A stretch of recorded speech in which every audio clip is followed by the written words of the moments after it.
नमस्कार दोस्तों, स्वागत है आपका हमारे चैनल कहानियों की दुनिया बाय वानी में। तो हमारी आज की कहानी है छोटी सी गुड़िया। तो चलिए शुरू करते हैं। उसी के शहर में लगभग 7-8 वर्ष बाद उससे मुलाकात हुई थी। वह शहर के पास ही किसी गांव में पढ़ाता था। कार्यवश उसके शहर जाना हुआ था। उससे मिलने गया तो वहीं रुक गया। शाम के वक्त उसके साथ पार्क घूमने निकला। पार्क बहुत खूबसूरत था। एक तरफ जाली नुमा कमरे में मोर, हिरन, खरगोश और कुछ बंदर भी रखे गए थे। कुछ लोग बंदरों को चने खिला रहे थे। मित्र ने टिप्पणी की, मुझसे अच्छे तो ये बंदर हैं। क्यों? वह बोला, जब तक जीवन है उसे मस्ती से जीते हैं, इन्हें जीवन के झंझट तो नहीं। एक हो तो बताऊं, वह कुछ निराश स्वर में बोल रहा था। कितना पढ़ा लिखा, पोस्ट ग्रेजुएशन किया और मिला क्या? 2-2.5 हजार की टीचर की नौकरी। कभी कभी लगता है हम सभी बंदर हैं। स्पष्ट विरोधाभास। अभी अभी उसने बंदरों को खुद से श्रेष्ठ बताया था और अब खुद को बंदर। मैं कुछ नहीं बोला। वही आगे कह रहा था, बड़ी बेरोजगारी है इस देश में, खासकर शिक्षित पढ़े लिखे लोगों की जमात ज्यादा है। शायद इसीलिए सरकार जब मन पड़े उन्हें बंदरों की तरह नचाती है। अभी देख, राज्य सरकार शिक्षकों की संविदा के आधार पर भर्ती करने में जुटी है।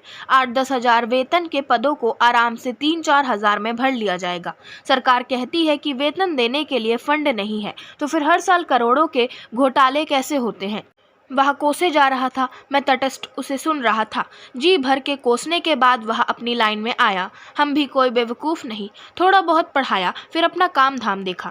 उसकी बात पूरी भी नहीं हुई थी कि तभी एक लड़की मेरे दाएं तरफ आ खड़ी हुई। उसके हाथ में भी चने थे। उसने अपना हाथ जैसे ही जाली के अंदर डाला, वह बंदर जो अभी तक मेरे मित्र को सुख दे रहा था, एक ही झटके में कूदकर उसके पास चला गया। मित्र को अच्छा नहीं लगा। बड़ी मुश्किल से एक बंदर मिला था, उसे भी छीन लिया गया था। उसने क्रोधित दृष्टि से उस लड़की की तरफ देखा। मैंने भी उचटती सी नज़र उस पर डाली। उस लड़की ने भी मेरी तरफ देखा। मैं झेप गया और पुनः मित्र की तरफ देखने लगा। मित्र अपनी खींच को दूर करने के लिए शेष चने मुंह में डालते हुए बोला, चल। मैं उसके साथ चल पड़ा। चला ही जाता यदि पीछे से उसी लड़की का स्वर न सुनाई दिया होता। सर। मैं पलटा। वह मेरे सामने आकर खड़ी हो गई। आपने मुझे नहीं पहचाना? मैंने गौर से देखा, पहचानने की पूरी कोशिश भी की, लेकिन असफल रहा। कुछ संकोच से बोला, नहीं तो। और फिर जब उसने अपना परिचय दिया तो विश्वास ही नहीं हुआ। 10-11 वर्ष की अबोध बालिका एक परिपक्व तरुणी में कब और कैसे बदल गई। कब वक्त इतनी तेजी से गुजर गया पता ही नहीं चला। कभी मैं उसका टीचर हुआ करता था। संघर्ष के दिन थे। कंप्यूटर साइंस से पॉलिटेक्निक करने के बाद एक प्रतिष्ठित कंप्यूटर इंस्टीट्यूट में प्रशिक्षक की नौकरी कर ली। नौकरी के साथ साथ प्राइवेट ग्रेजुएशन की पढ़ाई भी चल रही थी। उसके पिता के एक मित्र मेरे पिता के मित्र थे। उन्हीं के द्वारा मुझे ऑफर मिला था कि जब भी उनके बेटी को कंप्यूटर में दिक्कत होगी तो मुझे उसका निदान करना होगा। एक तरफा कॉन्ट्रैक्ट हुआ और मैं उसका पार्ट टाइम टीचर बन गया था। मेरी उससे पहली मुलाकात उसके भव्य और सुसज्जित स्टडी रूम में हुई थी। उसे किताबों के ढेर के बीच कुछ हताश और चिंतामग्न देखा। अंग्रेजी माध्यम की पढ़ाई थी। सिलेबस देखकर मैं चौंक पड़ा। ठीक है, आधुनिक युग में नई जनरेशन को स्कूल से ही कंप्यूटर एडिट कर देना चाहिए, लेकिन इतनी निचली कक्षा में इतना हाई सिलेबस। बात मेरे गले नहीं उतर रही थी। यह मैं उसके सामने जाहिर नहीं कर सकता था। डर था कहीं उसके मन में कंप्यूटर के प्रति भय न समा जाए। प्रत्यक्षतः मैंने कहा, देखो तो कितने आसान सिलेबस है, बताओ तो कहाँ दिक्कत है। उसने अविश्वास से मेरी तरफ देखा, फिर अपनी समस्याओं को एक एक करके मेरे समक्ष रखती गई और मैं अपने ज्ञान कौशल से उन्हें दूर करता गया। लगभग 1 घंटे बाद मैं फुर्सत पा सका। जाते समय मैंने एक बार फिर समझाया था, देखो मन लगाकर पढ़ो, कंप्यूटर बहुत ही आसान है, जल्द ही बनने लगेगा। उसने उलाहना दिया था, हाँ आपको तो आसान लगेगा ही, इतने बड़े बड़े बच्चों को पढ़ाते हैं, तो मुझ जैसी छोटी सी गुड़िया को पढ़ाना कौन सी बड़ी बात है। अब उसे जब भी दिक्कत होती तो किसी न किसी माध्यम से मेरे घर में खबर पहुंचा दी जाती। मैं लगभग रात 8-9 बजे उसके स्टडी रूम में हाजिर हो जाता। अब तक वह मुझसे काफ़ी घुल मिल चुकी थी। पहले वह गणित के 3-4 सवाल पूछती, फिर कहीं जाकर कंप्यूटर का नंबर आता। इसी बीच मुझे महसूस हुआ था कि वह कंप्यूटर विषय से डरती है। बड़ी आरुचि से नाक, भौं और माथे को एक साथ सिकोड़ते हुए बैग से कंप्यूटर की बुक निकालती है।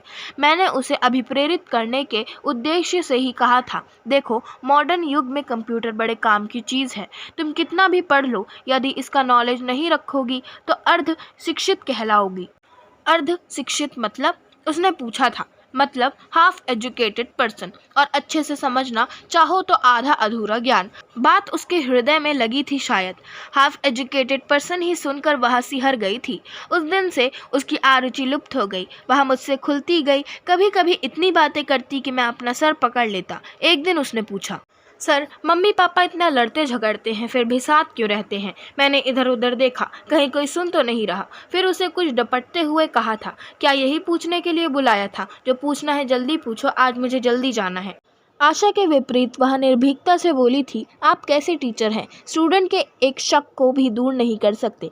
उस वक्त मुझे मॉरिसन का एक वक्तव्य याद आया, शिक्षण एक परिपक्व तथा एक कम परिपक्व व्यक्ति के मध्य आत्मीय संबंध है। जहाँ कम परिपक्व को शिक्षा की ओर अग्रसित किया जाता है। उससे प्रेरित हो मैंने उसे समझना चाहा। तुम्हारे मम्मी पापा की एक दूसरे से शादी हुई है, इसलिए वो कितना ही लड़ झगड़ लें उन्हें साथ ही रहना होगा। मैं अपने काम में जुट गया, लेकिन महसूस किया कि उसका ध्यान कहीं और है। मैंने पूछा, क्या बात है? आज पढ़ने में मन नहीं लग रहा है? उसने भोलेपन से पूछा था, सर तो क्या शादी के बाद साथ साथ रहना ज़रूरी होता है? हाँ। कुछ देर वह चुप रही, फिर मेरा हाथ पकड़ते हुए वह मासूमियत से बोली, सर आप मुझसे शादी कर लीजिए ना। स्वर में कुछ याचना भी थी। मैं चौंक पड़ा, आश्चर्यचकित उसे देखता रहा। बलिष्ठ भर की लड़की और मुझसे शादी करना चाहती है, क्यों? मैंने हैरानी से पूछा था। उसने कारण बताया, जब आपसे मेरी शादी हो जाएगी तो आप हमेशा मेरे साथ रहेंगे और मैं जब चाहूँ आपसे पढ़ सकूंगी। मैंने उसे समझाना चाहा, देखो शादी हम उम्र वालों में होती है। तुम छोटी सी गुड़िया हो और मैं तुमसे कितना बड़ा हूँ। वह फिर खामोश हो गई। मैंने सोचा शायद वह समझ गई है, लेकिन नहीं। उसने प्रस्ताव आगे बढ़ाया था, सर मेरे ताऊजी की लड़की की भी शादी होने वाली है, लेकिन इस साल नहीं, अगले साल। इस साल उनकी सगाई हो गई है। आप भी मुझसे सगाई कर लीजिए, शादी बड़े होने पर कर लीजिएगा। उसने जिस तरह से भूमिका बांधी थी, मुझे हंसी आ गई। अच्छा, लेकिन सगाई के लिए रिंग भी तो होनी चाहिए। उसका चेहरा उतर गया, लेकिन जल्द ही सचेत हुई। उसने पेन मेरी तरफ बढ़ाते हुए कहा, यह पेन रख लीजिए, जब बड़ी हो जाऊंगी, खूब पैसे कमाऊंगी तो रिंग भी पहना दूंगी। मैंने थोड़ा सा मजाक करना चाहा था, लेकिन उसकी संजीदगी, उसकी मासूमियत देख आंखें भर आई थीं। दुविधा की स्थिति थी, पेन रखूं या ना रखूं। वापस करता हूं तो मासूम हृदय को चोट पहुंचेगी, यदि रख लेता हूं तो मेरी नज़र में गलत होगा।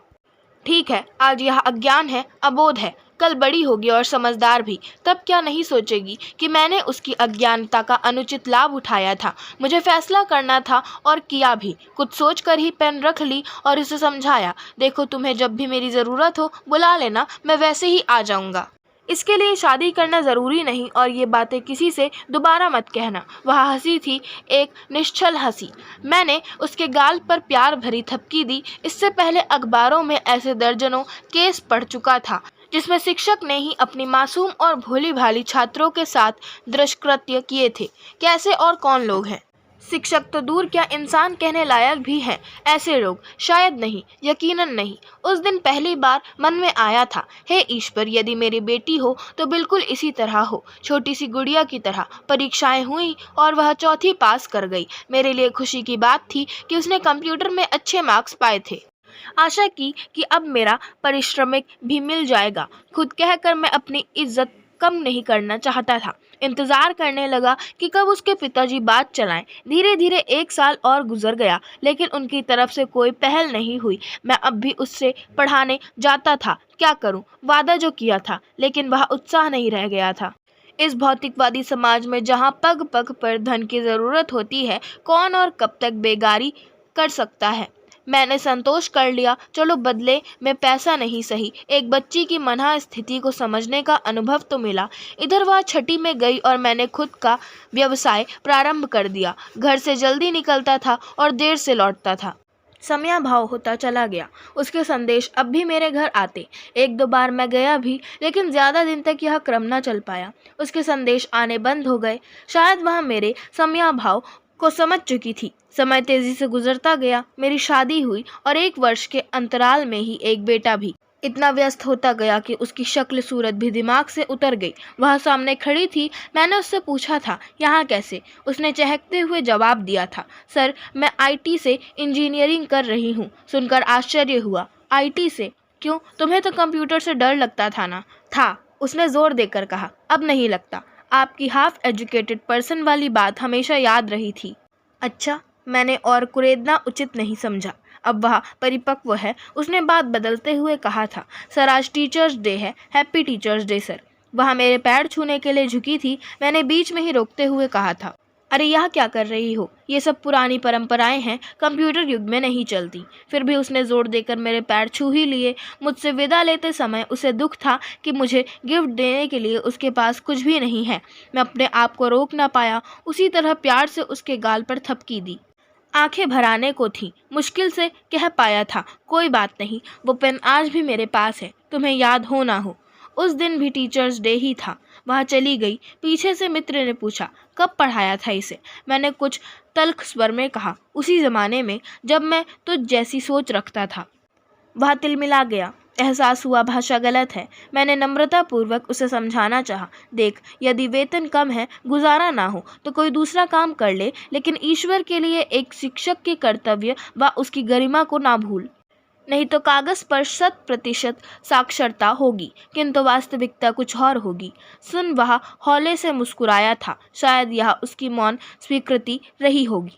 आशा करती हूँ आपको हमारी आज की कहानी छोटी सी गुड़िया पसंद आई होगी। अगर आपको हमारी आज की कहानी पसंद आई हो तो हमारे चैनल को सब्सक्राइब करें, वीडियो को लाइक करें और बेल आइकन दबाना ना भूलें।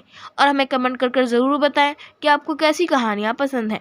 हम वैसी ही कहानियाँ आपके लिए ज़रूर लाते रहेंगे। धन्यवाद।